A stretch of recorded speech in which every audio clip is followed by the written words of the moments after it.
سمجھتا ہوں کہ یہ جو رائل چینل نے آغاز کیا ہے یہ پوری طرح یہ برگزار لے آئے گا، اور میں یہ بھی سمجھتا ہوں کہ آپ ایک تو آپ گورنر پنجاب ہیں، اور اگر آپ اجازت دیں تو آپ کا ایک اور تعارف میں سامنے لے آؤں۔ آپ ماشاءاللہ اس خطے میں ایک بہت بڑی ادبی شخصیت ڈاکٹر ایم ٹی تاثیر کے صاحبزادے بنی، اور ادب ایک ایسی چیز ہے جو قوم کو سیاست سے بالا ہو کر اکٹھا کرتا ہے، جذبات میں بھی اور شعور میں، اور چینل بھی ادب اور کمیونیکیشن کا ایک حصہ ہے، لہٰذا آپ کے ساتھ ہماری یہ بھی ایک کامنلٹی ہے۔ تو کیا آپ اس تجویز کو لے کر آگے بڑھ کر اسی رائل چینل کے اسی پیغام کو پوری قوم کا ایجنڈا اگر بنا دیں تو ہم بہت شکر گزار ہوئے، قوم بھی آپ کی تحسین کرے گی۔ میں آپ کی بات کو تو کوئی انکار نہیں کر سکتا، حالانکہ مجھے کام مشکل لگتا ہے، مشکل کام ہی کرنے ہیں،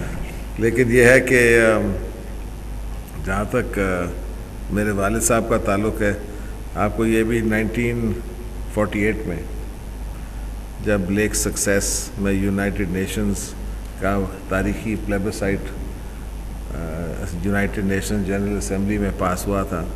تو وہ پلیبسائٹ کی تحریر جو ہے وہ انہوں نے لکھی تھی،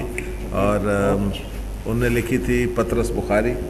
اور ظفر اللہ خان جو فارن منسٹر تھے پاکستان کے۔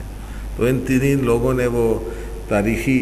پلیبسائٹ ریزولوشن لکھا تھا جو پاس ہوا تھا کہ کشمیر میں پلیبسائٹ ہونا چاہیے، یو این جنرل اسمبلی نے پاس کیا۔ تو اس لیے ہمارے تو رگ رگ میں پاکستان کی محبت ہے، اور میں جس طرح آپ سے پہلے بھی کہہ رہا ہوں کہ بے شک اختلافات ہوں، اور یہ کہتے ہیں نا کہ جمہوریت کا حسن ہے، اگر اس کے وہ اختلافات نہ ہوں تو جمہوریت بھی نہیں ہوتی۔ لیکن یہ بات آپ کی بڑی اچھی ہے، آپ اپنے پلیٹ فارم سے یہ پیغام دیں، اور میرا خیال ہے دیکھیں، میں جہاں تک پاکستان کا تعلق ہے، بے شک میاں نواز شریف ہوں یا یوسف رضا گیلانی ہوں، صدر زرداری ہوں، فضل الرحمان صاحب ہوں، جو بھی ہوں، میں نے آج تک میں نے کبھی نہیں دیکھا، یا میں کہہ بھی سکتا ہوں کسی بھی پارٹی پہ ہم نے بھی بڑے مخالفت کی ہے، لیکن جہاں تک نیشنل کاز ہے میں نے دیکھا ہے وہ ہمیشہ اکٹھے ہی ہوتے ہیں، اور میں نے نہیں دیکھا کہ وہ کسی کو کبھی انہوں نے ایک زمانے میں آپ کو یاد تھا لوگ ہر ایک کو غدار بلاتے تھے، پہلے ہر بندہ غدار تھا، یہ بھی غدار ہے وہ بھی غدار ہے، ہر مخالف غدار ہوتا تھا، آج تک میں نے یہ الفاظ تو نہیں دیکھا کسی نے کسی کو غدار کہا ہے۔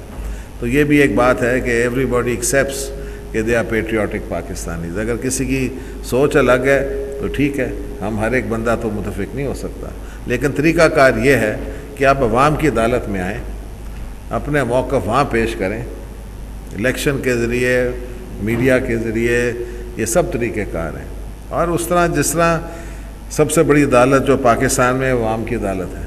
اور وہاں اپنا موقف پیش کریں، اور فیصلہ وہاں ہو، اور جو وہ فیصلہ کریں وہ سر جھکا کے تسلیم کریں اس فیصلے کو، اور یہ ہمارے طریقہ کار یہی ہے۔ تو اگر اس طرح اور اس مشکل وقت میں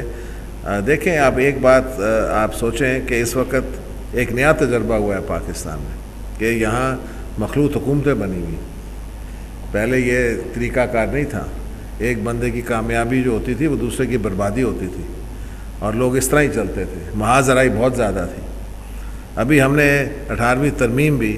پیپلز پارٹی کے تو 124 ممبران ہیں، 342 ممبر اسمبلی میں، اس کے باوجود ہم نے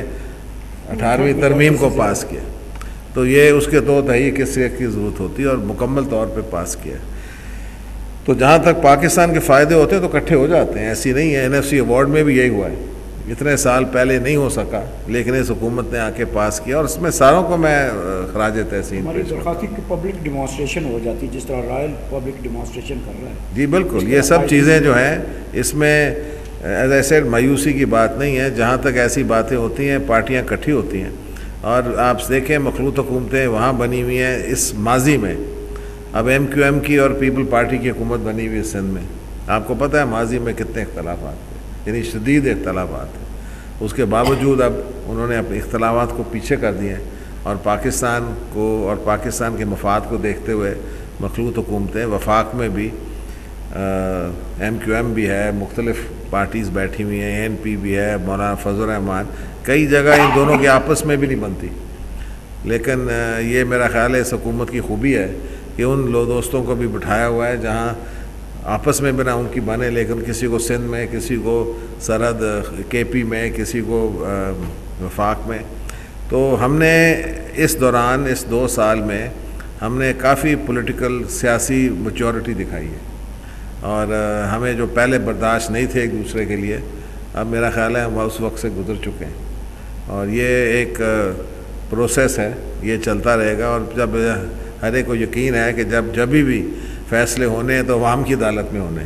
کسی نے غیر آئینی یا ایکسٹرا کانسٹیٹیوشنل موو کر کے نہیں کرنے. اور آپ دیکھیں اس وقت بھی جو اب آپس میں اختلافات ہوئے ہیں، کسی سیاسی پارٹی نے یہ دعوت نہیں دی کسی اور کو کہ تم آ کے ٹیک اوور کرو یا اس کو نکالو. آپ کو یاد ہے پہلے بڑی بڑی دعوتیں دی جاتی تھیں کہ آپ آ کے اس حکومت کو ہٹائیں اور ہمیں لے آئیں، اور یہ سب کچھ ہوتا تھا. اب یہ 2.5 سال گزر چکے ہیں، اور اب یہ مڈ ٹرم الیکشن والی بات بھی ختم ہو گئی ہے، اور یہاں لوگوں کو یقین ہے کہ ٹھیک ہے یہ حکومت بھی رہے گی، جمہوریت برقرار ہے. 2013 میں الیکشن ہوں گے، اس کے بعد پھر جو فیصلہ ہوگا وہ ہوگا، اور پھر 5 سال آپ اور انتظار کریں. تو یہ بڑی ایک میرے نظر میں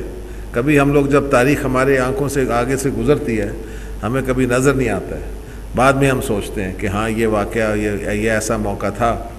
جہاں ایک تاریخی فیصلے ہوئے ہیں. تو یہ 2-2.5 سال جو آپ دیکھ رہے ہیں اس میں بڑے تاریخی فیصلے ہوئے ہیں. اور ہمیں پاکستان میں عادت ہے کہ ہمیں کبھی خوشخبری سننے کی عادت ہی نہیں ہے. ہم صرف خوش ہوتے ہیں اگر کوئی بری خبر ہو. تو یہ خوشخبریاں بھی کئی آئی ہیں، اور خاص طور پہ قومی یکجہتی جس کے لیے آپ لوگ یہ سارا کارواں لے کے جا رہے ہیں. آپ نیشنل یونٹی کی بات کر رہے ہیں نا،